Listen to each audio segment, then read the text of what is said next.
I stood at the bow of the research vessel Oceanic Explorer, watching the horizon where the South China Sea met the sky. The water stretched out in every direction, hiding countless secrets beneath its surface. The ship rocked gently, familiar after many expeditions. But this one felt different. My research notes fluttered in the ocean breeze as I reviewed them again. The Dragon's Eye was what local fishermen called it. The massive blue hole had consumed my thoughts for years, its circular shape standing out in satellite images like a sapphire in darker waters. According to my calculations, it measured about 300 meters across and could be one of the deepest blue holes ever documented. I adjusted my glasses and tucked the papers into their folder. The data showed unusual mineral compositions along the walls of the formation, possibly indicating hydrothermal activity not seen before in this region. If I'm right, this expedition could change how we understand these underwater formations. Jordan? There you are. Audrey Hammond approached from behind, her auburn hair whipping around her face in the wind. As our team's oceanographer, her excitement about the Dragon's Eye matched my own. The others are waiting in the conference room. We should finalize tomorrow's approach before dinner. I nodded and followed her across the deck and into the ship's main conference room where the rest of our team had gathered. Bryson Novak, our geologist, was hunched over sediment charts, his hands tracing patterns only he could interpret.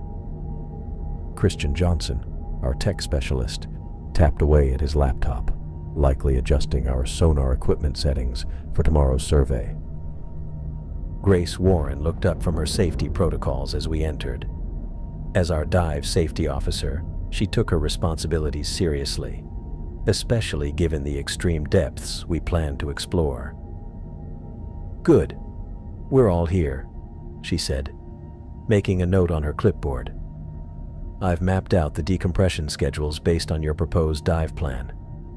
We need to be extremely cautious with these depths." Captain Jeffrey Sullivan stood by the window, arms crossed over his chest, looking somewhat uncomfortable. He cleared his throat to get our attention. "Before you all get too excited about this fancy blue hole, there's something you should know." His voice carried the gruffness of someone who had spent decades at sea. "Local fishermen avoid these waters. They call it the mouth that swallows ships. 3 boats disappeared in this area over the past 20 years, just vanished without distress calls." I listened politely, but couldn't help the small smile that formed. "Captain Sullivan, with all due respect, coastal communities have always attached myths to unusual ocean phenomena. The Bermuda Triangle, the Devil's Sea near Japan. Science has explained most of these mysteries." "Science hasn't explained everything," Sullivan countered, his blue eyes narrowing slightly. "Clay Casey, been fishing these waters 40 years, told me he saw a boat get pulled down. Not sink, pulled, like something grabbed it." Bryson looked up from his charts. "Waterspouts can create that visual effect. A powerful enough vortex could certainly—" "It wasn't no weather event," Sullivan interrupted. "Clear day, calm waters." He shook his head and turned back toward the window. "Just thought you should know what the locals say." "We appreciate the information, Captain," I said, trying to smooth things over. "We'll certainly take extra precautions." The meeting continued as we finalized our expedition plans. Christian would deploy underwater drones for mapping while Audrey collected water samples at different depths. Bryson would analyze sediment, and Grace would oversee dive operations. Each team member spoke confidently, but the captain remained silent, staring out at the dark waters. Later that evening, after the others had gone to dinner, I returned to the bow alone. The setting sun painted the horizon in shades of orange and purple, reminding me of the sunset on the day I received that strange call from my mother. It was just 3 days ago in my apartment in Hong Kong. I had been packing the last of my equipment when my phone rang. "Jordan." My mother's voice had carried a tremor I rarely heard. "I had that dream again, the one about your father." I remembered how my hand had frozen midway through folding a shirt. "Mom, we've talked about this. The dragon's eye. That's what you called it in your email." Her voice had grown firmer. "Your father mentioned the same name in his journal before he left on that last trip, before he vanished." I had sat down on the edge of my bed, the shirt forgotten in my lap. "What? He knew about this formation?" "I'm asking you not to go," she had said instead of answering. "Whatever took Milo might be waiting for you too." The memory faded as I watched the last sliver of sun disappear beneath the horizon. My father had vanished when I was 12 years old, his research vessel lost somewhere in the Philippine Sea. No wreckage, no bodies, no explanation. Just another mystery swallowed by the ocean. I pulled out my worn leather wallet and removed the small photo I always carried. My father and me on his research vessel when I was 10. His broad smile, the same rectangular glasses I now wore myself, his arm around my shoulder as we posed against the ship's railing. I traced my finger over his face, wondering if he had stood looking out at these same waters, feeling the same pull toward the unknown that had shaped my entire career. 22 years had passed since his disappearance, and now I was following a similar path. It wasn't coincidence that led me to marine geology and this specific blue hole.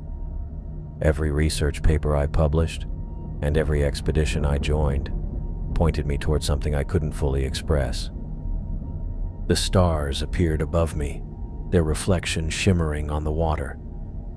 I tucked the photo away and gripped the railing, staring into the darkness where the dragon's eye waited.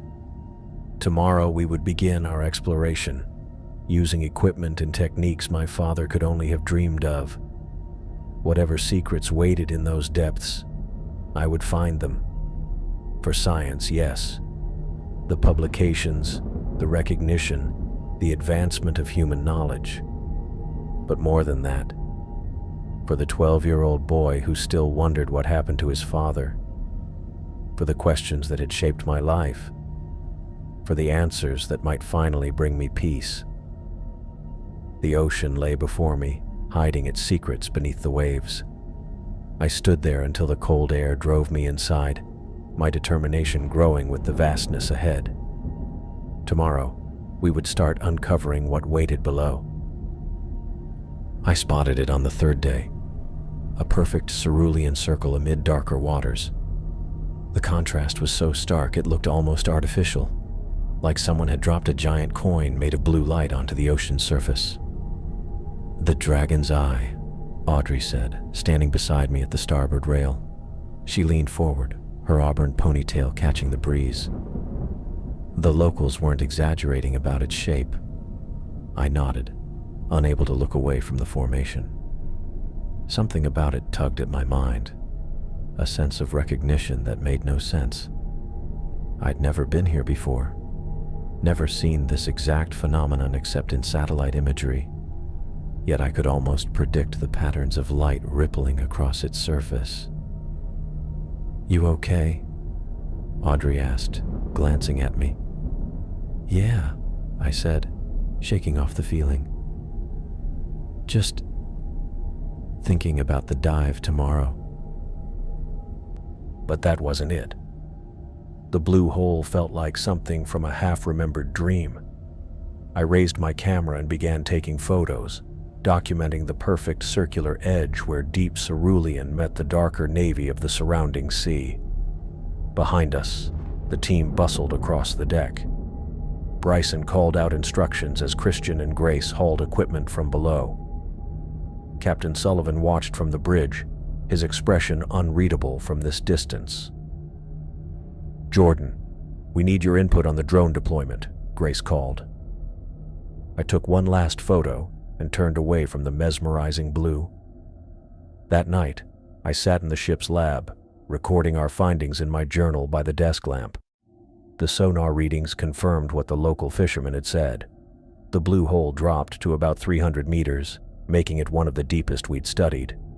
The water samples Audrey collected showed unusual mineral compositions that didn't match the ocean chemistry in this region. I sketched a cross-section of what we expected to find tomorrow. The steep drop-off from the seafloor, the near-vertical walls of the formation, and the dark center where our sonar couldn't reach. Drawing that black center made me pause, pen hovering above the page. The lights flickered once, twice, then steadied. I looked up, frowning. They flickered again and dimmed to half brightness. My computer screen went black, then rebooted itself, only to display a screen of garbled data. The door to the lab burst open. Christian stood there, his glasses slightly askew, tablet clutched in his hand. "We've got a problem," he said, his voice tight. "All systems are malfunctioning. GPS just went offline. Sonar readings are completely scrambled. Communications too, radio, satellite, everything." "What about the backup systems?" I asked, already closing my journal. "Same thing. It's like something is..." The lights cut out completely, plunging us into darkness broken only by the glow of emergency lights along the floor. "All hands on deck." Captain Sullivan's voice echoed through the ship's PA system, which apparently still worked. "Emergency protocols in effect." I pushed past Christian and headed for the stairs. "Check the data servers," I called back. "See if anything was saved before the crash." The corridor was filled with crew members moving quickly but orderly in the dim red emergency lighting. I made my way against the flow, heading below deck to check the backup generators. Whatever was happening, we needed power. The engine room hummed with activity as two engineers worked the controls. One looked up as I entered. "Generators are running fine, Dr. O'Brien," he said, wiping sweat from his forehead. "But something's draining the system faster than we can compensate." I checked the readings myself. He was right. The generators were working at full capacity, but the power fluctuated wildly, unable to stabilize. I tried resetting the main circuit breakers, but nothing changed. "How long can we maintain essential functions?" I asked. "Life support, lights, basic propulsion, days, maybe weeks. But navigation systems, research equipment, communications, those are fried until we figure this out." I thanked him and headed back to the main deck. Captain Sullivan stood with Bryson and Grace by the starboard rail, pointing at the Dragon's Eye. The blue hole was visible, a perfect circle of lighter black against the ocean's surface. "Any luck with the generators?" Grace asked as I approached. I shook my head. "They're running, but they can't stabilize the electronics. The ship's still functional, but we're completely cut off." "We should leave," Bryson said firmly. "Return when we have backup equipment." "We can't navigate precisely without GPS," Captain Sullivan reminded him. "Basic steering works, but in open waters we'd be guessing our position. I'd rather not risk it until we understand what's happening." I walked to the rail and looked down at the blue circle. In the moonlight, it seemed to move, though I knew that was probably my imagination, or the way the light reflected on the water.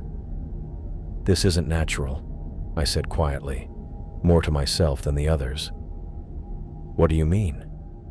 Audrey had joined us silently. "The equipment failures, the timing.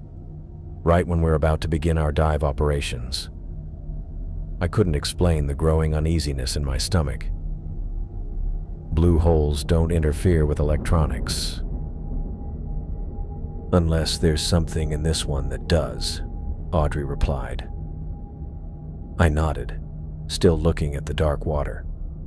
Despite the problems, I felt determined to explore the formation. We needed answers about the Dragon's Eye and what was happening to our equipment. Alongside my determination was a nagging worry about what lay beneath that perfect circle. I sensed we weren't just facing strange geology, but something else, something that didn't want to be discovered. I was drowning, sinking deeper into the endless blue. The water pressed in from all sides as unseen hands grabbed at my ankles, pulling me down into the darkness of the blue hole. The pressure built against my chest, crushing the air from my lungs. "Jordan!" Someone called my name from far above, their voice distorted by the water between us. I looked up to see the surface growing more distant, a perfect circle of light shrinking as I descended. The hands tugged harder. I kicked and thrashed but couldn't break free. My lungs burned. Then I saw it below me, the outline of a shipwreck, a medium-sized vessel, its mast broken, hull cracked open. Something about it felt familiar, though I couldn't place why. As I was pulled closer, a face appeared in one of the broken windows. I jerked awake to Grace shaking my shoulders, her face tight with concern. "Jordan, wake up!" I gasped, sucking in air like I'd actually been underwater. My shirt clung to my skin, soaked through with sweat. "You were screaming," Grace said, stepping back once she saw I was fully awake. "Loud enough for everyone to hear." I sat up and pushed my hair from my forehead. The ship's cabin came into focus, a narrow bunk and metal walls. The engines hummed beneath us. "Sorry," I said, my voice rough. "Bad dream." Grace crossed her arms. "Must have been. Captain Sullivan heard you from the bridge." She hesitated. "You want to talk about it?" "No," I said too quickly, then tried to soften it. "Just stress, probably, with all the equipment problems." She didn't look convinced, but nodded anyway. "Breakfast is in 20 minutes. You might want to change." She glanced at my sweat-soaked shirt and left, closing the door behind her. I sat on the edge of my bunk, trying to shake off the lingering dread from the nightmare. The shipwreck had seemed so real, so specific. I could still see the broken mast, the damaged hull. Why would I dream about that? We hadn't seen any sign of a wreck in our initial surveys. After changing into dry clothes, I headed to the mess hall. Breakfast was usually social, but today felt tense. Bryson sat at one end of the table, reviewing data printouts between bites of scrambled eggs. Audrey picked at her food on the opposite side, occasionally glancing up to exchange looks with Christian, who was tapping away at a tablet despite Captain Sullivan's requests to keep electronics off during meals. Grace gave me a small nod as I entered. I grabbed a tray of food and took a seat between Bryson and Audrey, feeling the weight of unspoken tension. "Sleep well?" Bryson asked without looking up from his papers, his voice carrying a hint of sarcasm. "Not particularly," I admitted. "Sorry if I woke anyone." "Hard to sleep through that kind of screaming," Captain Sullivan said from the doorway before taking his seat at the head of the table.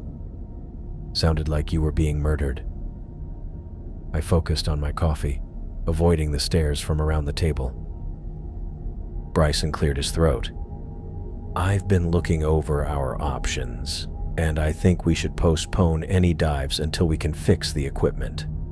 The risks are too high with our systems failing." "We can't just sit here," Audrey said, putting down her fork. "We don't need everything working to keep going. We can make observations, collect water samples, and do shallow dives while Christian fixes the systems." Christian looked up from his tablet. "I'm doing what I can, but whatever's causing these failures is beyond anything I've seen. The systems seem to be actively drained instead of just malfunctioning." The conversation hung in the air, waiting for my input as expedition leader. Despite the cold dread still clinging to me from the nightmare, I knew what my answer had to be. "We continue," I said. "Audrey's right. We'll proceed with surface observations and limit dives to shallow depths until we have better equipment reliability. Christian, Focus on getting the sonar and communication systems back online. Those are our priorities." Bryson's jaw tightened. "Jordan, after what happened last night, I'd think you of all people would want to exercise more caution." "What happened last night was just a dream," I said firmly, though I wasn't entirely convinced myself. "It has no bearing on our expedition decisions." Captain Sullivan looked at me from across the table.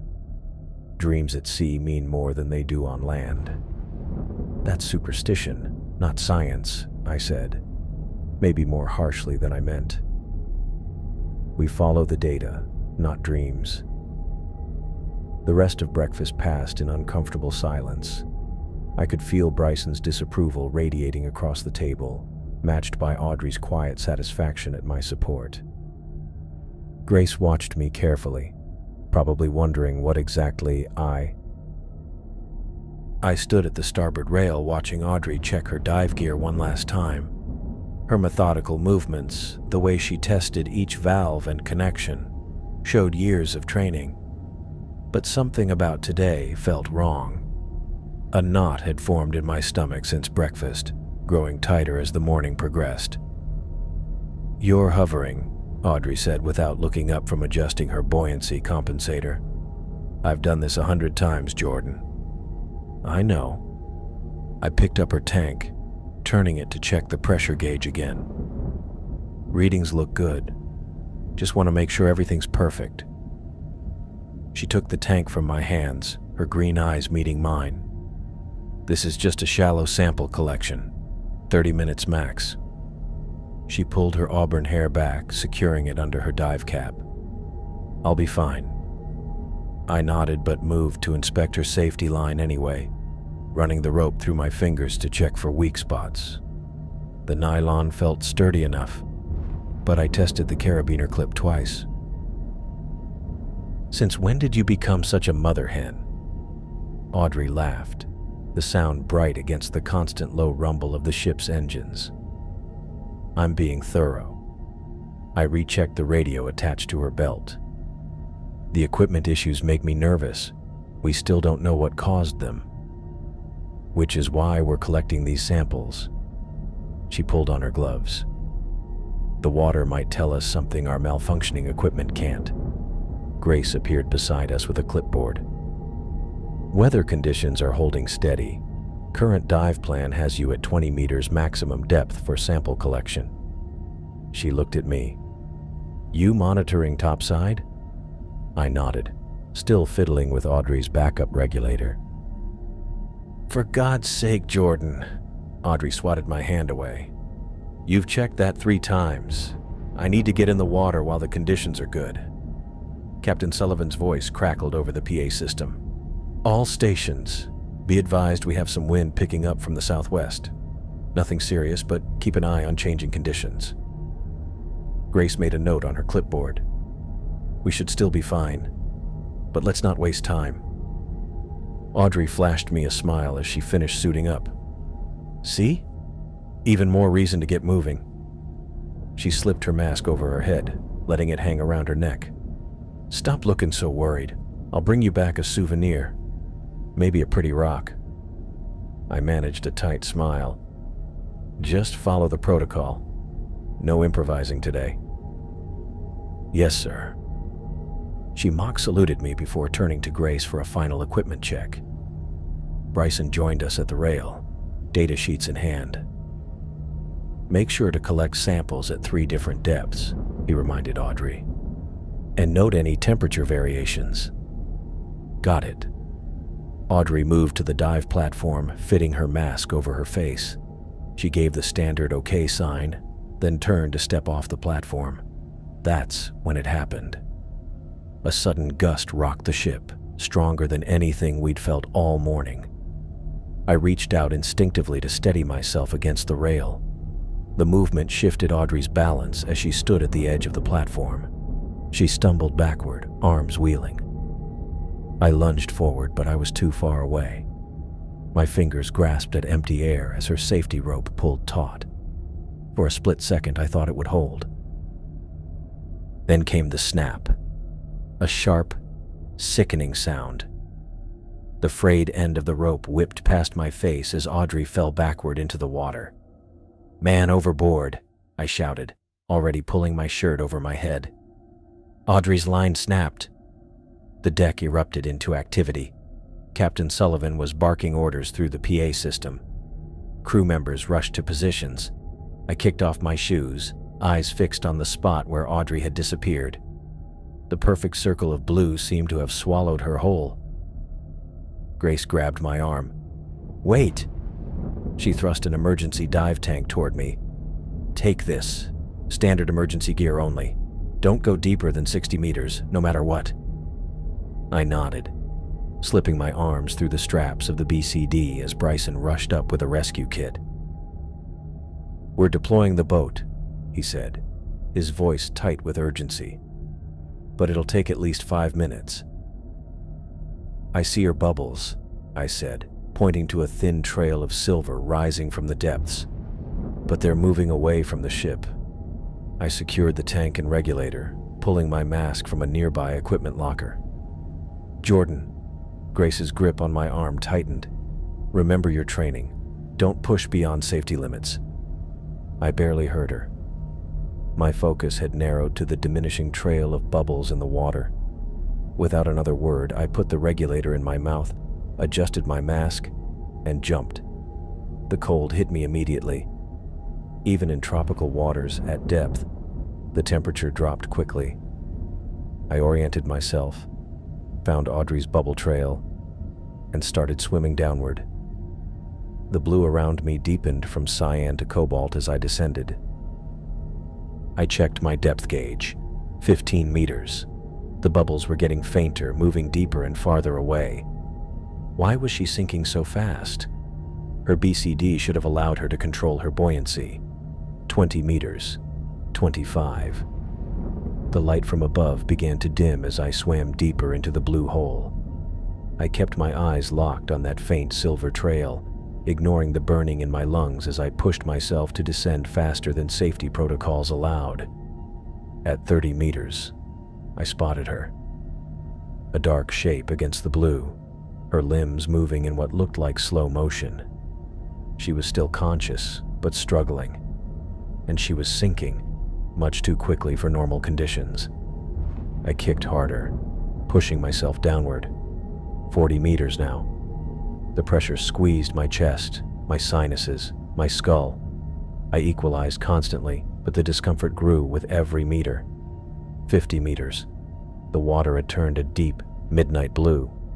Visibility was still good, unusually good for this depth, but the temperature had plummeted. My exposed skin prickled with cold. I could see Audrey clearly now, maybe 20 meters below me. Her movements were becoming sluggish. Was she running out of air? Had her regulator malfunctioned? I couldn't tell from this distance, but I knew time was critical. 60 meters. My depth gauge warning activated, a small red light blinking insistently.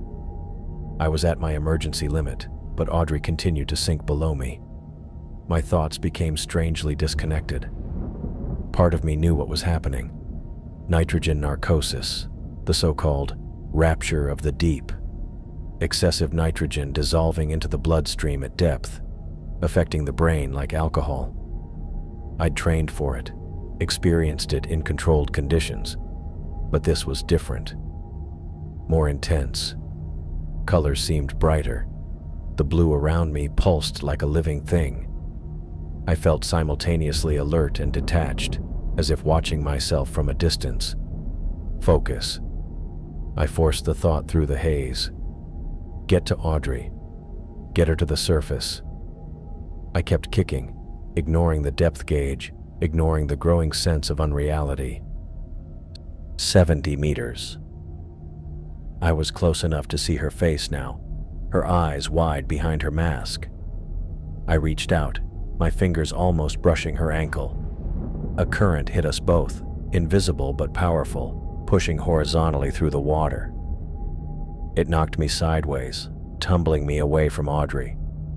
I fought against it, trying to reorient myself, but the narcosis made everything confusing.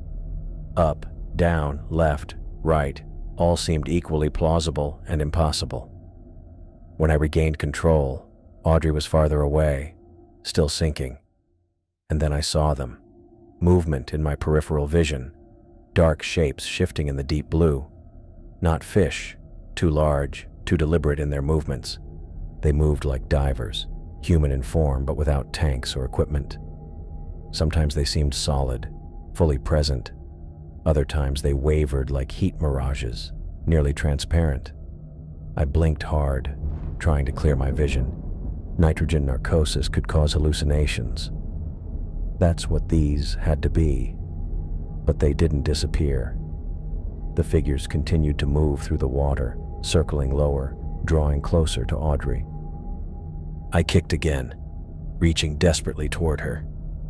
The figures slipped in and out of my field of vision, never directly in front of me, always at the edges of my awareness, always moving deeper, surrounding Audrey as she sank into the heart of the dragon's eye. I heard a voice call my name. Not Audrey's. This was different, familiar in a way that didn't make sense down here in the crushing pressure. A voice from childhood. Jordan. I turned, my head spinning. The blue depths should have been empty except for Audrey's sinking form, but someone else was there. An elderly man floated nearby, his features worn. I recognized his eyes. He extended his hand toward me, palm up. A small tarnished coin rested there, its surface marked with symbols I couldn't make out. I reached for it without thinking, my arm moving through the water as if pulled by an invisible current. My fingertips brushed against the cold metal. The moment I touched it, everything changed. The water cleared. The crushing feeling in my head vanished. The shadowy figures, the old man, gone. My mind snapped back into focus like breaking through the surface after being underwater too long. 15 meters below me, I spotted Audrey. She wasn't struggling anymore. She was completely still, floating limp in the water, her regulator drifting useless beside her face. But she was there. Real. Reachable. I kicked hard, swimming downward with determination. The water was just water now, not the heavy presence it had felt like moments before. My gauge read 75 meters, deep, but I knew what I had to do. I reached Audrey in seconds, grabbing her around the waist. Her eyes were closed, face pale behind her mask. I secured her loose regulator back in her mouth and checked her tank. Still air, thank God. I inflated her BCD slightly, enough to start our ascent, but not so much we'd shoot upward too quickly. Rising too fast from this depth would kill us both. As we began to rise, I looked down. The dark blue of the hole seemed to watch us. There were shapes there, unclear, but real. I turned away, focusing on the lighter water above. The ascent was painful. Every part of me wanted to rush to the surface, but I forced myself to stop. At 50 meters, we paused. I checked Audrey's pulse, faint, but there. At 30 meters, another stop. Her pulse was weaker. 20 meters. 10. By the time we broke the surface, my muscles were screaming. I held Audrey's head above water and tugged weakly at the safety line that connected us to the ship. "Here! They're here!" someone shouted. Hands reached down from the ship, grabbing us. First Audrey, lifting her limp body onto the deck. Then me, multiple sets of hands hauling me up and over the rail. I collapsed immediately, coughing and gulping air. My vision blurred at the edges. Through the haze, I saw Bryson and Grace kneeling beside Audrey. Grace had already removed Audrey's mask and was performing chest compressions while Bryson prepared the emergency oxygen. "Come on, Audrey," Grace said, her voice tense but controlled. "Breathe for me." I tried to crawl toward them, but my limbs wouldn't cooperate. A crew member draped a thermal blanket over my shoulders. Captain Sullivan appeared above me, saying something I couldn't process about the radio and medical evacuation. Everything seemed to be happening both too fast and in slow motion. Grace continued compressions, sweat beading on her forehead. Bryson counted aloud, his voice a steady rhythm in the chaos. They worked with practiced efficiency, taking turns when one tired. Someone, Christian I think, held an oxygen mask near Audrey's face during the brief pauses when Bryson checked for signs of life. I lost track of time. My body temperature returned to normal, and with it came the reality of what was happening. Audrey wasn't responding. Despite the training and the equipment, she wasn't coming back. After what seemed like hours, but my watch later told me was 20 minutes, Grace sat back on her heels. Her face was drawn, eyes meeting Bryson's over Audrey's still form. No words were needed. Time of death, 14:22, Bryson said quietly, checking his watch. The deck went silent except for the sound of waves against the hull and my own ragged breathing. Captain Sullivan was the first to speak. "We need to place her in cold storage and leave immediately. We're not equipped for this situation, and we need to report to authorities." No one argued. 2 crew members carefully lifted Audrey, carrying her below deck. I watched, unable to move, unable to process what had happened. Her auburn hair hung limply, dripping seawater that left a trail across the deck. Grace helped me to my feet. "You need medical attention too," she said, her voice gentle but firm. "Possible decompression sickness from that ascent." I nodded numbly, allowing her to guide me toward the ship's small medical bay. My hand felt strange, tight, cramped. I looked down and realized my right fist was clenched so tightly my knuckles had turned white. Slowly, I uncurled my fingers. In my palm lay a small, tarnished coin. The same coin the old man had offered me beneath the waves. The coin from what I thought was a hallucination. Its surface was marked and corroded by years in salt water, but it was real, solid and heavy in my trembling hand. I held the corroded coin between my fingers, turning it under the light of my cabin. The markings on its surface looked unfamiliar, not matching any Asian script or European currency. But it was the folded paper wrapped around the coin that truly stopped my breath. Somehow, impossibly, it was completely dry despite having been underwater at 70+ meters depth. I set the coin down on my desk and picked up the paper with trembling fingers, carefully unfolding it to avoid tearing the delicate material. The handwriting hit me like a physical blow. "Dragon's Eye claims what it wants. Never return.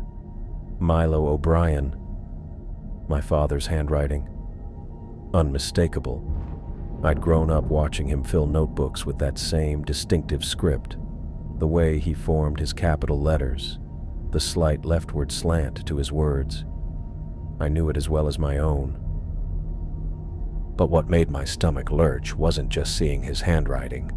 It was the date scrawled in the corner. 3 years after he'd vanished. 3 years after the official search had been called off. 3 years after my mother and I had held a memorial service with an empty casket. I sank onto my bunk, paper in hand, as the ship's engines hummed beneath me. We were moving away from the Dragon's Eye as quickly as safety allowed. Captain Sullivan had given the order right after they took Audrey's body below, his voice tight with grief. The crew moved with grim efficiency, avoiding eye contact and speaking only when necessary. I couldn't blame them. One of our team was dead, and I'd nearly followed her.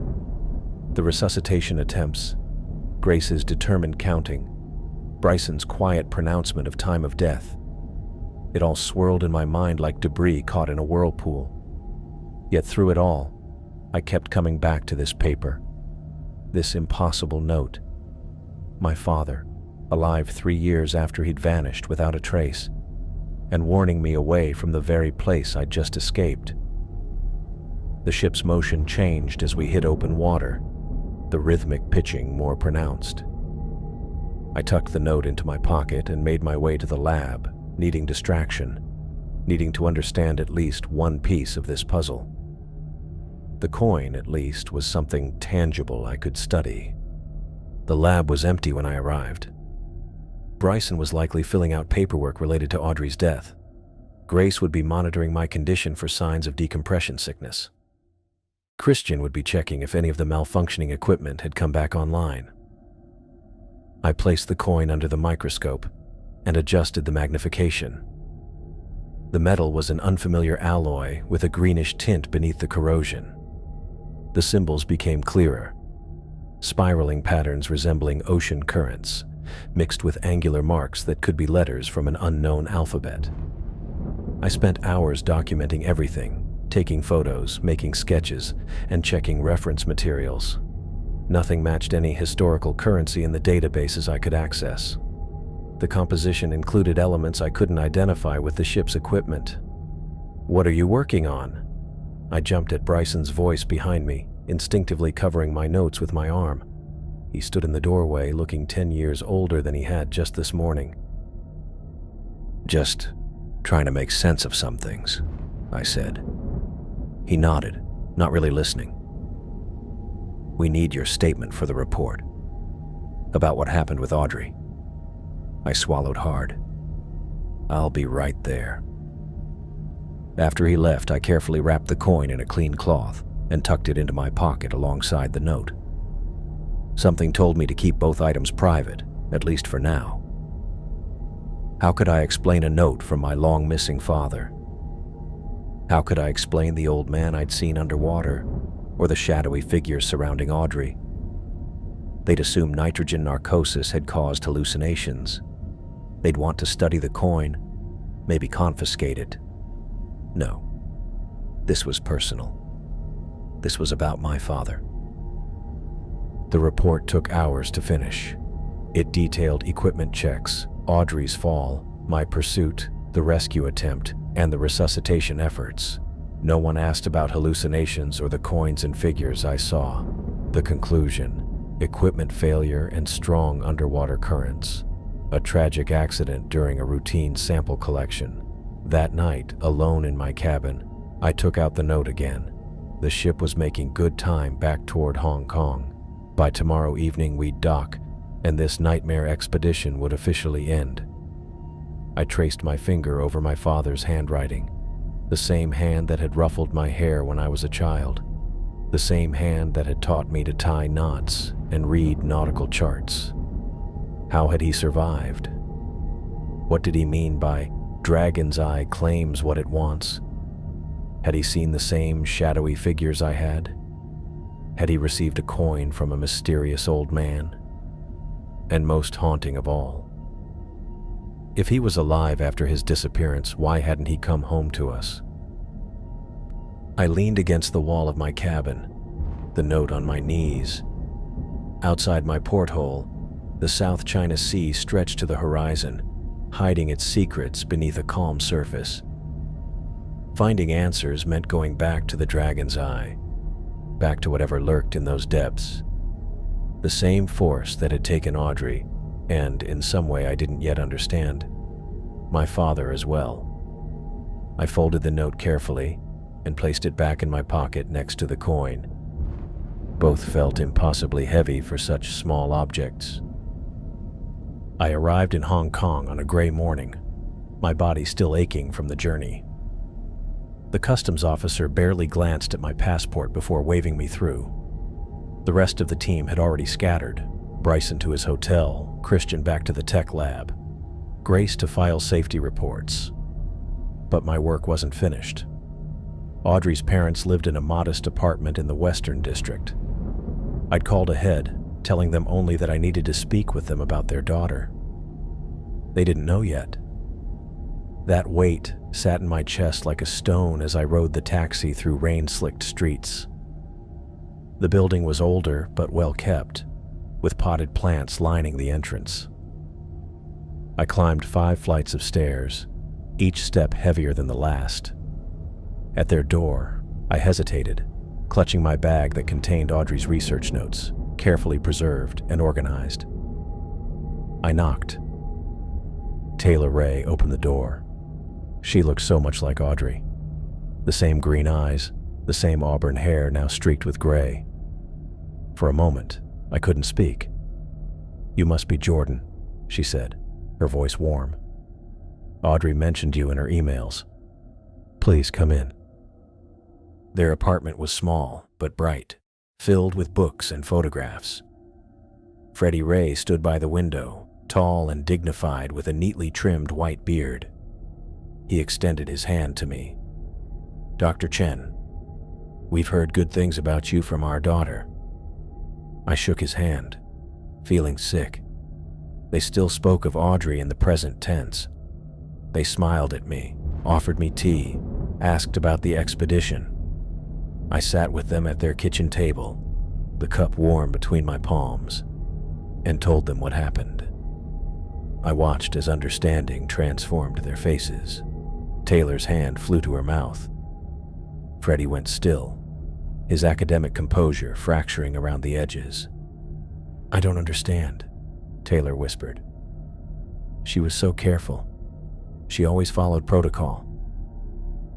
"It was an equipment failure," I said, the words hollow in my mouth. "The safety line snapped. I tried to reach her, but..." I trailed off, unable to describe what I'd seen in those depths. "You were with her?" Freddie asked. "I tried to save her. I got to her, but it was too late. I didn't mention the shadows, the coin, my father's note. How could I explain what I didn't understand myself?" Taylor began to cry silently, tears tracking down her cheeks. Freddie put his arm around her shoulders, his own eyes reddening. "She knew the risks," he said quietly. "We all do, in this field. But knowing doesn't make it easier." I nodded, then reached for my bag. I brought her research notes, all her observations, data, everything she collected. She was meticulous. Her work was important. I placed the waterproof folder on the table. Taylor reached for it with trembling hands, opening it to reveal pages of Audrey's neat handwriting, her sketches of currents and mineral compositions, her enthusiasm visible in every exclamation point and underlined phrase. "This means everything to us," Taylor said, her voice breaking, "that her work won't be forgotten. The university will acknowledge her contributions in all publications," I assured them. "Her name will be on everything that comes from this expedition." We sat together for nearly 2 hours. They asked for details about her final days, looking for comfort in knowing she'd been doing what she loved. I gave them what I could: Audrey's excitement about the discoveries, her brilliant insights, her jokes at breakfast. I left out the nightmares, the equipment failures, the strangeness beneath the waves. When I finally stood to leave, Taylor hugged me.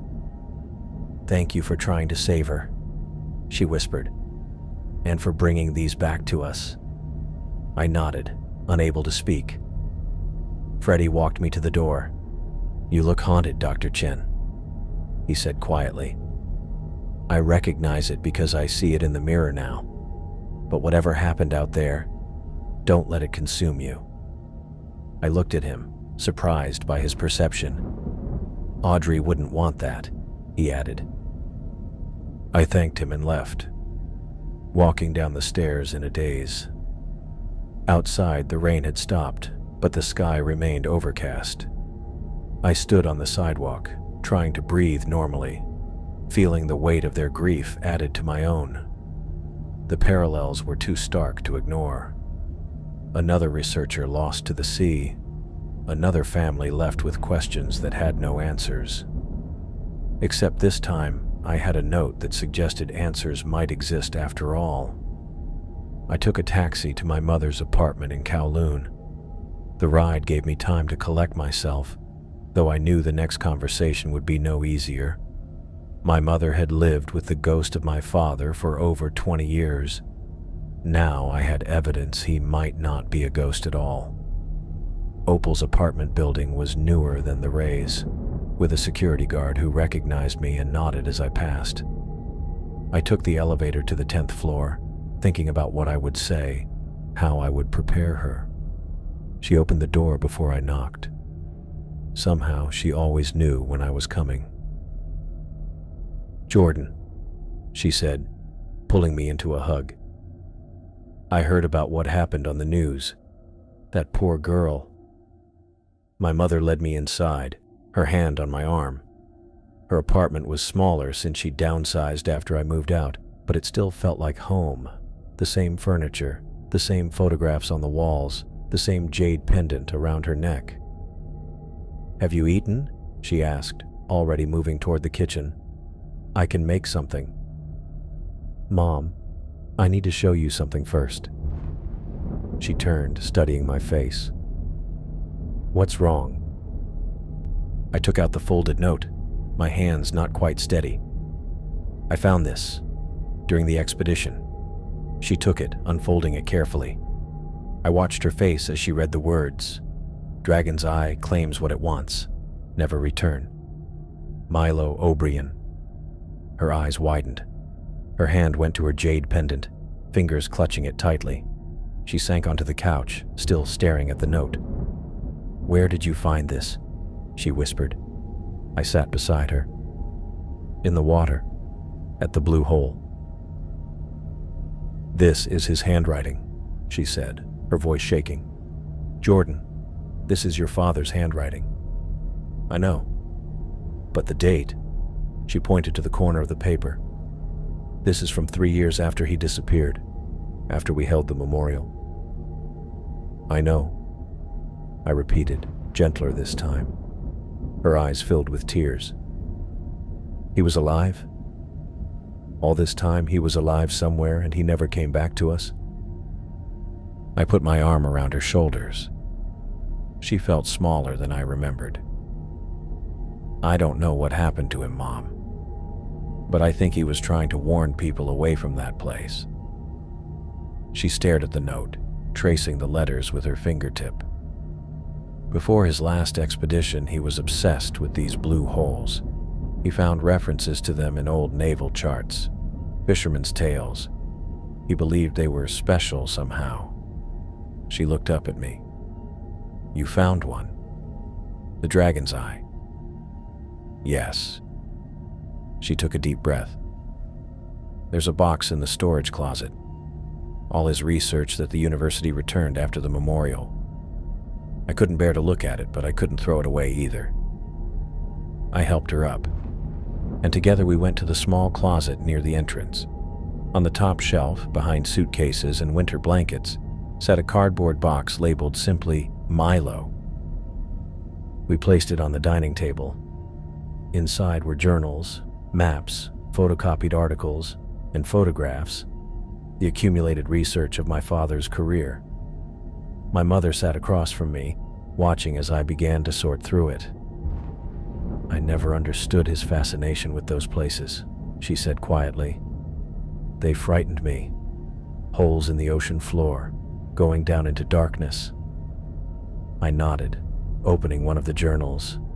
My father's handwriting filled the pages, accompanied by sketches of ocean formations and strange symbols that looked unsettlingly like those on the coin, which I'd kept hidden in my pocket. "I'll make us some tea," my mother said, standing. I spent the rest of the day at her table, reading through my father's notes while she sat nearby, sometimes helping, sometimes just watching me with worried eyes. As evening fell, she made dinner, and we ate together in near silence, both lost in thought. When I finally left, carrying the box of research, she hugged me tightly. "Be careful, Jordan," she whispered. "Whatever took your father, I can't lose you too." I promised her I would be careful, though I wasn't sure what that meant anymore. The weeks that followed blurred together. I rented a small apartment near the university and converted the second bedroom into a study where I spread out my father's research. Each day I uncovered more connections, more questions. My father had identified 7 blue holes across the Pacific, including the Dragon's Eye. His notes referenced doorways beneath the waves and guardians of the deep passages, phrases I might have dismissed as poetic language before seeing those shadowy figures surrounding Audrey. I received calls from research institutions and private companies, all offering expedition opportunities, all interested in the Dragon's Eye data. I turned them down, one after another. The memory of what happened was still too fresh. Audrey sinking into the darkness, the shadowy hands pulling her down, the same hands that might have taken my father 20 years ago. Instead, I accepted a teaching position at Hong Kong University, my father's old department. The familiar halls held ghosts of their own, but they were more comfortable than the open sea. In my office, I set up equipment to analyze the limited data we'd collected from the Dragon's Eye. Water samples, sonar readings, temperature measurements. From behind my desk, through the safety of computer screens and mathematical models, I searched for answers. Each night I locked the coin in my desk drawer, unable to part with it but unwilling to keep it too close. Sometimes I dreamed of the old man who had given it to me, wondering if he had been real or a hallucination born of nitrogen narcosis. My students asked questions about the Dragon's Eye expedition. Having read about it in the news, I gave them the official version. Equipment malfunction, tragic accident, valuable scientific data nonetheless. I didn't mention the shadows in the water or my father's warning note. Some mysteries weren't meant for public consumption, at least not until I understood them better myself. The data told a strange story: unusual mineral compositions, unexplained temperature variations, sonar readings that made no logical sense. The Dragon's Eye was unlike any other blue hole on record, but the numbers and charts couldn't explain what I had seen and felt in those depths. They couldn't explain why my father had warned never to return, or why he himself had never come home. As I sat in my office late one evening, reviewing sonar images for the 100th time, I realized I was looking for something the data couldn't show me. The truth lay back at the Dragon's Eye, in those dark waters where Audrey had died, and where my father had somehow survived long enough to leave a warning. But I wasn't ready to return. Not yet. Not while the memory of those shadowy figures reaching for me remained so vivid. For now, the safety of distance would have to be enough. I spent the next 3 months buried in expedition data while teaching oceanography at Hong Kong University. Days blurred together in a cycle of lectures, research, and analysis that left me too tired to think about what had happened at the Dragon's Eye. My office became my sanctuary, a small room with walls covered in charts of ocean currents and blue hole formations from around the world. Students came and went, asking questions about tides and underwater ecosystems while I nodded and gave practiced answers, my mind half present. The coin stayed locked in a safe deposit box at a bank 10 minutes from campus.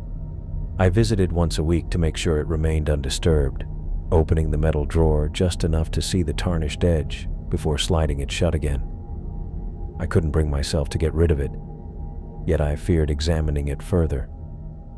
The memory of Audrey sinking into the depths played on repeat whenever I held it. Sleep became a battleground. Each night I'd close my eyes only to find myself back in the water, surrounded by darkness and vague human shapes that moved just at the edge of visibility. Sometimes I'd jolt awake gasping for air, convinced I was drowning. Other nights, the figures would circle closer, reaching out with hands that never quite touched me. My students noticed the dark circles under my eyes but said nothing. My mother called twice a week, her voice tight with worry. "You're pushing yourself too hard," she'd say. I'd assure her I was fine, that the nightmares were just stress, that the university kept me busy in a good way. Then came the dream that changed everything. I found myself standing at the edge of the Dragon's Eye, but from underwater, looking up at the perfect circle of light above. The water felt warm, almost comforting. The shadowy figures stood in a circle around me, but this time one stepped forward, features coming into focus. My father looked exactly as I remembered him from childhood. Beard neatly trimmed, eyes bright with intelligence. He wore the same expedition gear from the photos in my mother's apartment. "They know you have it, Jordan," he said, his voice clear despite the water. "They're coming." "Who's coming?" I asked. "Dad, what happened to you?" He reached out, almost touching my shoulder before pulling back. "The coin is a key. Return it before—" I woke up drenched in sweat, heart pounding, sheets tangled around my legs. The air in my apartment felt different, disturbed. Someone had been here. I sat up slowly, scanning the darkness for movement. My bedroom door stood slightly ajar, though I always closed it before sleeping. I grabbed the baseball bat I kept beside my bed and moved through the apartment room by room, flipping on lights, checking closets, and behind doors. Nothing. No broken windows, no forced locks. But when I reached my home office, I stopped cold. My research papers lay spread across the desk, but not how I'd left them. The folder containing copies of my father's notes sat open, several pages removed and placed in a neat stack. Someone had been reading them, studying them. I didn't sleep the rest of the night. Instead, I sat in the living room with the lights on, bat across my knees, waiting for morning. The news about Christian came the next day. An email from Grace with the subject line, "Call me immediately." Her voice shook as she told me Christian had died while examining sonar readings of a blue hole formation near Malaysia. "They're calling it an equipment malfunction," she said. "His air supply cut out at 80 meters. "What was he doing there?" I asked, gripping the phone. "Following up on research from the Dragon's Eye. Jordan, it wasn't an accident. Christian was too careful, too good with equipment." I sank into my office chair, looking at the disturbed research papers. "Have you noticed anything strange happening around you?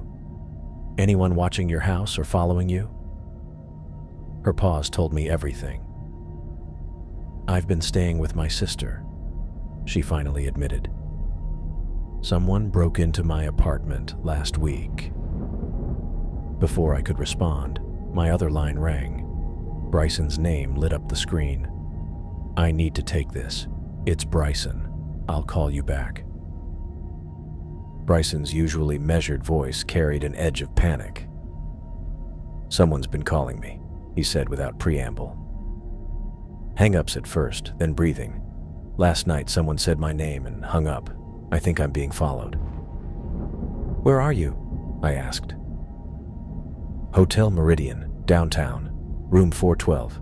I don't want to stay here another night." "Meet me at the university tomorrow, my office, 10 a.m. Bring all your notes from the expedition." He agreed, sounding relieved to have a plan. I spent the rest of the day gathering my own research, including the translated portions of my father's journals. The pattern was becoming clear. Something about the Dragon's Eye connected to ancient maritime legends across Southeast Asia. References to guardians and gateways appeared repeatedly. When Bryson didn't show at 10 the next morning, I waited an hour before trying his cell. No answer. At noon, I headed to Hotel Meridian. The front desk clerk looked up with practiced politeness. "Mr. Weber checked out early this morning, sir." "Did he leave a message for me?" "Jordan Chen." She checked the system. "No messages, I'm afraid." "This is important. What time did he check out?"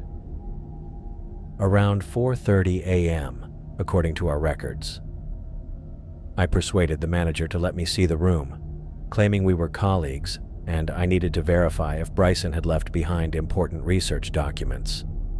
Room 412 looked untouched. The bed was made, surfaces clear, closet empty. No luggage, no papers, No personal items remained. Even the wastebasket had been emptied. It was as if Bryson had never been there at all. "Did he have luggage when he checked out?"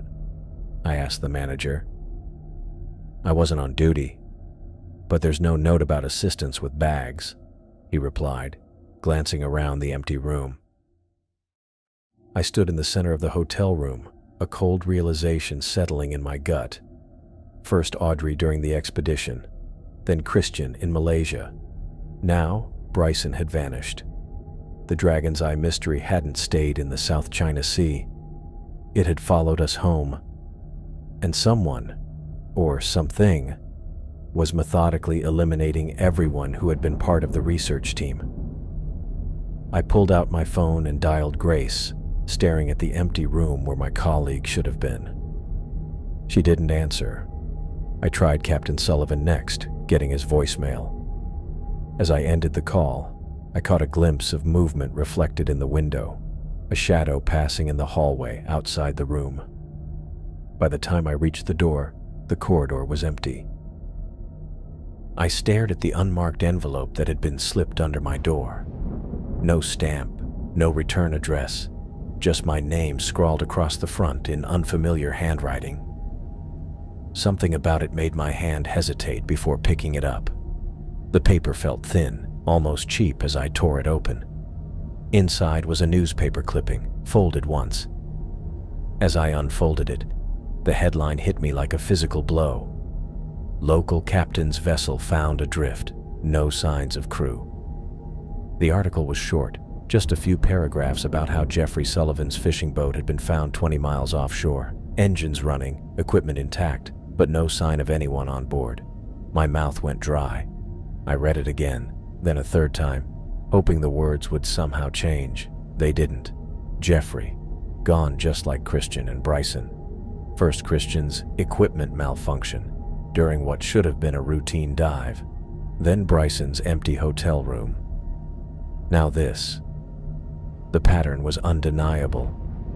I grabbed my laptop and typed furiously, searching for additional news about Jeffrey's disappearance. There wasn't much, just variations of the same bare facts. No witnesses, no distress call, no explanation. Just another vanishing. Standing up too quickly made my head swim. I braced myself against the wall, breathing hard. Half our team was now missing or dead. Audrey during the dive, Christian at his research site, Bryson from his hotel, now Jeffrey from his own boat. The only ones left were me and Grace, I whispered. I needed to pack, to run. Whatever was happening wasn't going to stop, and I had no intention of being next. In less than 20 minutes, I had stuffed a duffel bag with clothes, my father's research notes, my laptop, and basic toiletries. I emptied my emergency cash from the hollowed-out book on my shelf, old habit from my father, and took one last look at my apartment. The place I'd called home for the past 3 months felt alien now, contaminated by fear. I left no note, told no one where I was going. I paid the taxi driver extra to take me beyond the normal route, all the way to Sai Kung, a coastal village far enough from Hong Kong to feel removed, but still connected by regular ferries and buses.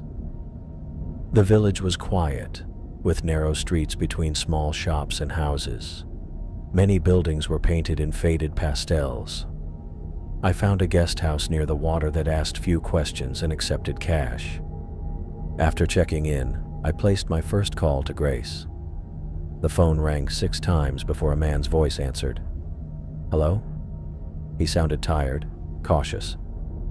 "I'm looking for Grace Warren," I said, trying to keep my voice steady. "Is she available?" A pause. "Who's calling?" "Jordan. Jordan O'Brien. I worked with Grace on the South China Sea expedition." Another pause, longer this time. "Grace isn't here. She left 3 days ago." Something in his tone made my grip tighten around the phone. "When will she be back?" "I don't know." His voice dropped. "She said it was field research. Urgent. Packed a bag and left before sunrise. No details, no itinerary. He sounded both worried and angry. This isn't like her. Cold sweat broke out across my back. Did she mention contacting anyone from our research team? No. Then more urgently, has something happened? There's been no word. I'm sorry. I don't know anything more. I lied. If she contacts you, would you ask her to call me? I gave him my number, knowing Grace probably wouldn't call, knowing she probably couldn't. After ending the call, I sat on the edge of the bed and held my head in my hands. The walls of the small room seemed to press inward. 4 team members gone. Now Grace too. I was the only one left. What connected us? The expedition, the Dragon's Eye, and the coin. The ancient, corroded coin that had appeared in my hand underwater, impossibly accompanied by a note from my father. I hadn't wanted to believe it, had tried to rationalize it as coincidence, as stress, as anything but what it seemed. But now I couldn't deny the connection. Everyone who knew about the Dragon's Eye was vanishing, one by one. And I still had the coin, locked away in a safe deposit box at a bank in Hong Kong. I waited until morning to return to the city. I looked over my shoulder, studying faces in the crowd. The bank felt too bright as I signed in and was led to the vault. The safe deposit box key felt small in my hand. The metal box slid out smoothly. Inside was a cloth-wrapped bundle that I had placed there myself. I unwrapped it carefully, revealing the tarnished coin. I nearly dropped it. New symbols had appeared on its surface, intricate swirls and angular marks that hadn't been there before. I was certain of it. I had documented every scratch and mark on this coin, had photographed it from every angle. These symbols were new. I rewrapped the coin quickly and slipped it into my pocket, feeling its weight like a stone. As I left the bank, I knew I needed answers that no conventional research could provide. The Maritime History Museum was housed in an old colonial building overlooking Victoria Harbor. It was early enough that few visitors wandered the exhibits. I found myself drawn to the oldest sections, past displays of shipping routes and naval battles, to a small room dedicated to ancient maritime cultures. An older woman with silver-streaked hair was adjusting the lighting on a display case. Her name tag read, Dr. Lin Ming, Curator. "Excuse me," I said, approaching slowly. "I'm hoping you might help me identify something." She looked up, assessing me with practiced eyes. "Are you a collector? A researcher? Oceanography?" I hesitated. "I found something during an expedition that I can't identify." Dr. Lin nodded toward a small office off the main gallery. "Let's have a look then." In the privacy of her cluttered office, I carefully unwrapped the coin and placed it on a clean cloth on her desk. Dr. Lin put on gloves and picked it up, turning it slowly under a desk lamp. Her expression changed subtly, professional interest giving way to something deeper. "Where did you find this?" "In the South China Sea, near a blue hole formation." She was silent for a long moment, examining each marking with intense focus. "These symbols," she traced one with her gloved finger, "they're remarkably similar to artifacts found near Yonaguni." "The underwater ruins off Japan?" She nodded. "But also markings from sites in Micronesia and even off the coast of Cuba. Widely separated locations that share certain distinctive characteristics." "What characteristics?" Dr. Lin set the coin down and looked at me directly. "All are near deep underwater formations, trenches, sinkholes, blue holes. All contain similar symbolic languages that have never been fully translated." She paused. "And all are associated with myths about guardians of ocean gateways." Gateways. The word echoed in my mind, connecting to fragmented memories from my underwater encounter. Doorways between our world and elsewhere. She smiled slightly at my expression. I'm a scientist, Dr. O'Brien, not a mystic. But these cultures shared a belief that certain places in the ocean served as passages to other realms. They believed guardians protected these passages. And the symbols? They're said to be the language of the guardians themselves. She pointed to one particular marking that curved like a wave. This one appears consistently across findings. It refers to those who maintain the balance between worlds. I felt a chill despite the warm office. And these new symbols, the ones that have appeared more recently? Her head snapped up. Recently? These markings are hundreds, possibly thousands of years old. These specific ones weren't on the coin when I found it, I said quietly. They appeared later. Dr. Lin stared at me, then at the coin. She carefully rewrapped it and handed it back. I think you should be very careful with this artifact, Dr. O'Brien. If what you're saying is true. She trailed off, then continued in a measured tone. In every culture that speaks of these gateways, there are warnings about objects that should not cross between worlds. I thanked her, pocketed the coin, and left quickly, my mind racing with implications. The weight of the coin seemed to increase with every step. I returned to Sai Kung at night. The streets were mostly empty, with a few restaurants still open. I walked quickly toward my guest house, eager to process what I'd learned. Something made me stop at the corner, a sense of wrongness. The windows of my room were dark, as I'd left them, but a shadow moved across one, a shadow without a source. I stepped back into a doorway, watching. More shadows gathered around the small building, not cast by anything I could see, but moving with purpose, surrounding my room. Without conscious thought, I was moving away, ducking through a narrow passage between buildings. I circled back cautiously to a window I knew led to my room. Through the gap in the curtains, I could see them clearly now. Dark figures, human-shaped but wrong somehow, moving through my room, touching my belongings. I eased the window open just enough to reach in and grab my duffel bag, which thankfully sat nearby. Then I was running, staying in shadows, away from streetlights, toward the only place that made sense, the harbor. Boats creaked gently against their moorings.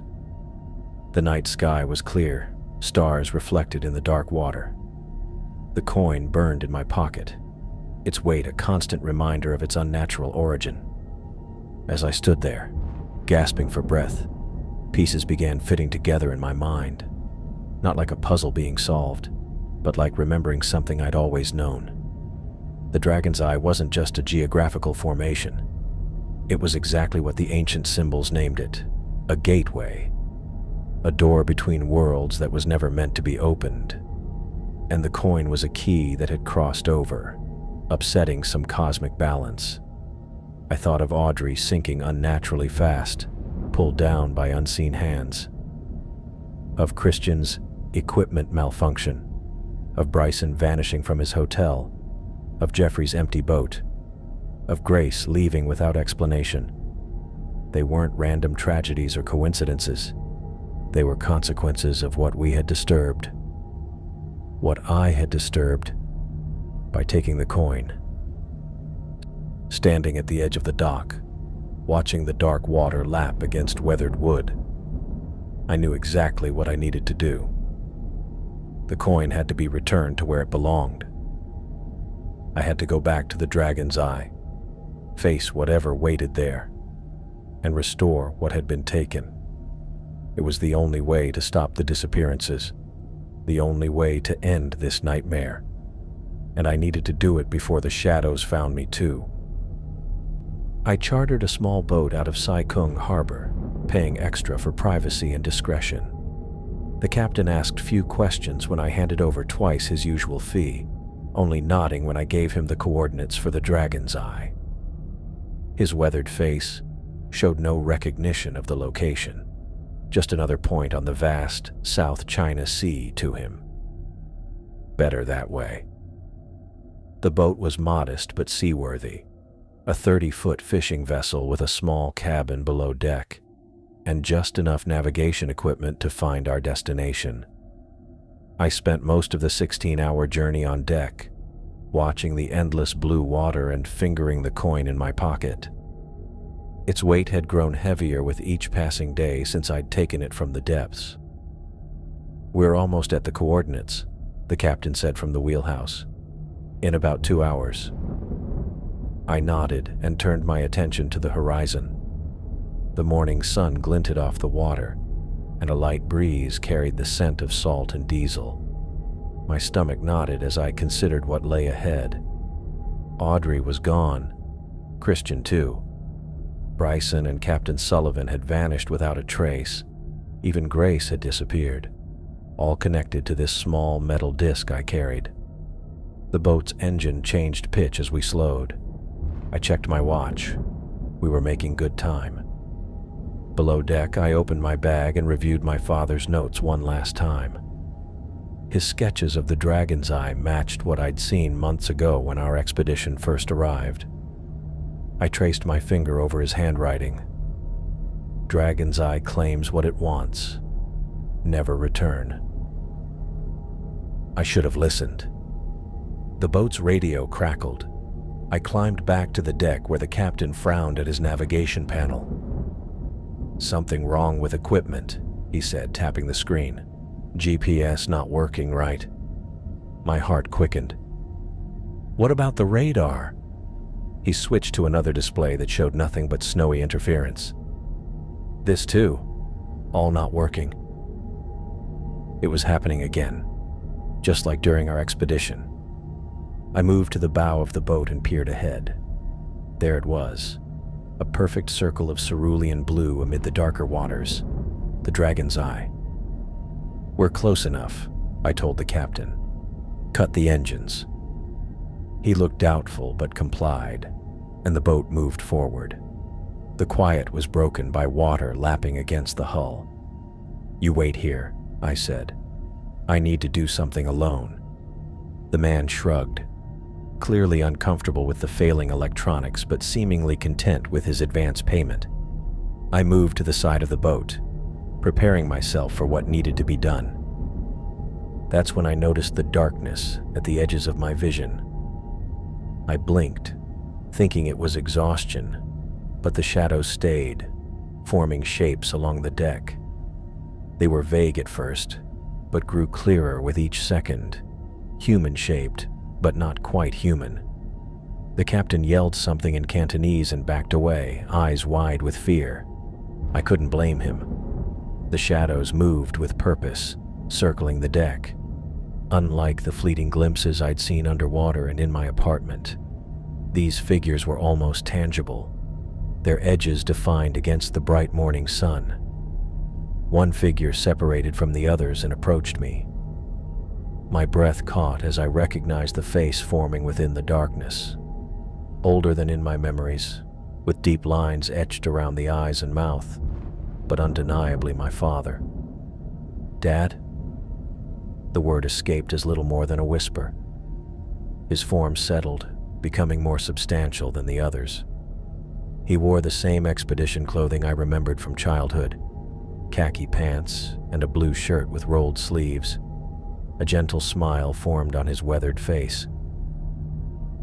"Jordan?" His voice sounded distant, as if traveling across a great distance. "You came back." I swallowed hard. "I had to. People are disappearing, dying." He nodded slowly. "Because of the coin." "What is it?" I asked, pulling it from my pocket. In the daylight, the symbols seemed to shift and change, never quite the same when I looked twice. My father pointed to the blue circle beside our boat. "The Dragon's Eye is more than a blue hole. It's a gateway, one of many across the world's oceans. The coin is a key that allows passage between worlds. Worlds?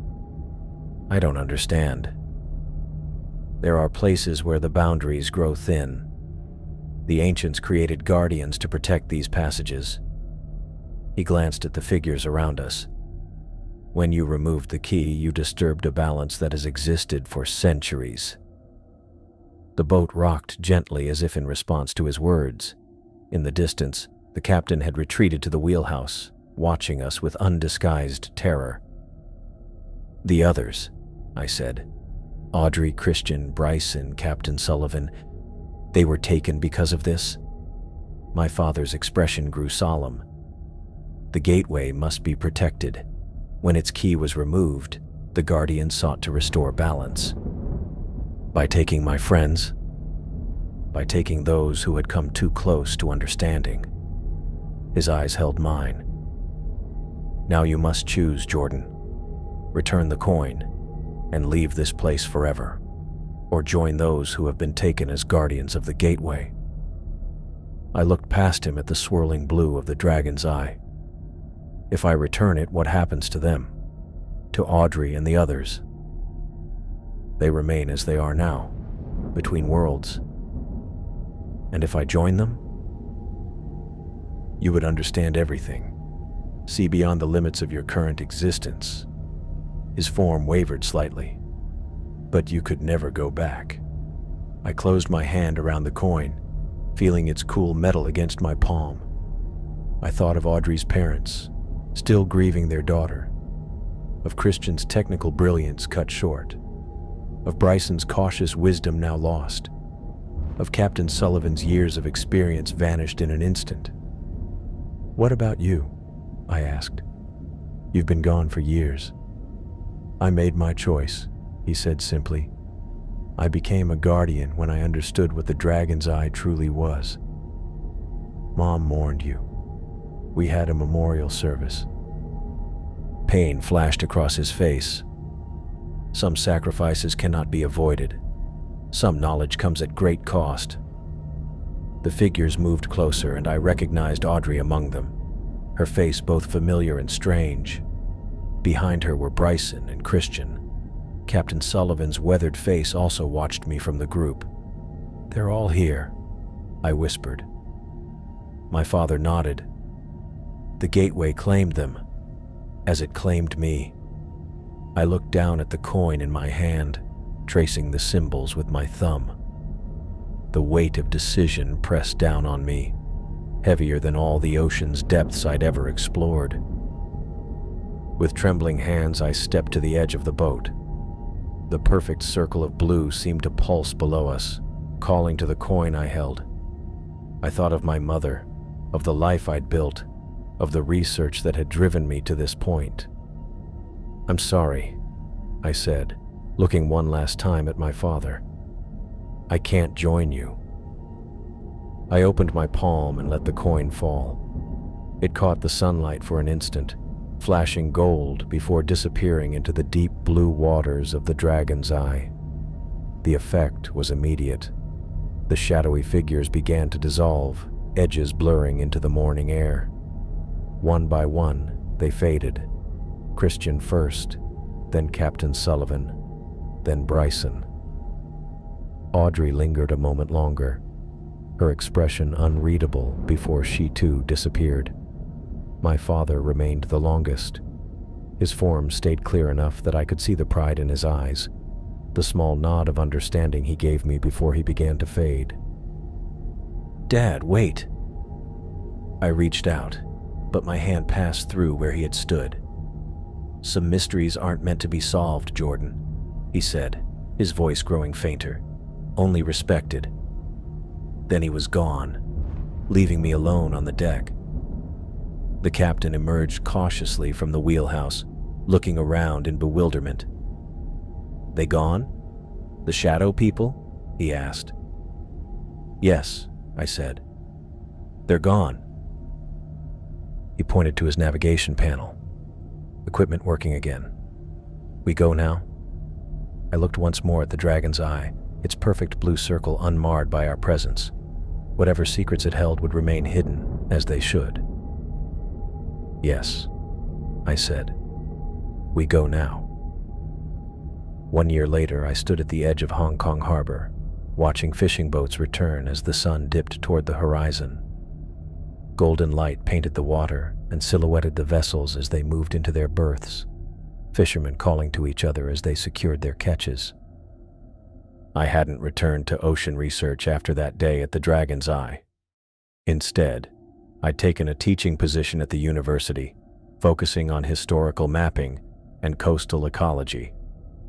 Sometimes students asked about my expedition experience, about the famous blue hole that had claimed a researcher's life. I gave them the official version: equipment failure, dangerous currents. The truth remained with me alone. As the light faded, I noticed an elderly fisherman working alone on a small boat.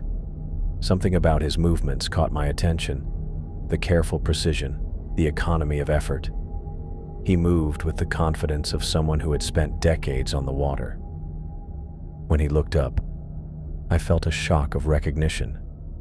Though distant, his features matched those of the old man I'd seen in my vision underwater, the one who had offered me the coin. Our eyes met across the dock, and a knowing look passed between us. He nodded once, acknowledgement or perhaps approval, before turning away and disappearing among the crowd of returning sailors. I didn't follow. Some mysteries are best left alone. The Dragon's Eye had taught me that. The forces guarding the boundaries between our world and others would keep their watch, and I would keep their secret. Some depths, I had learned, are better left unplumbed.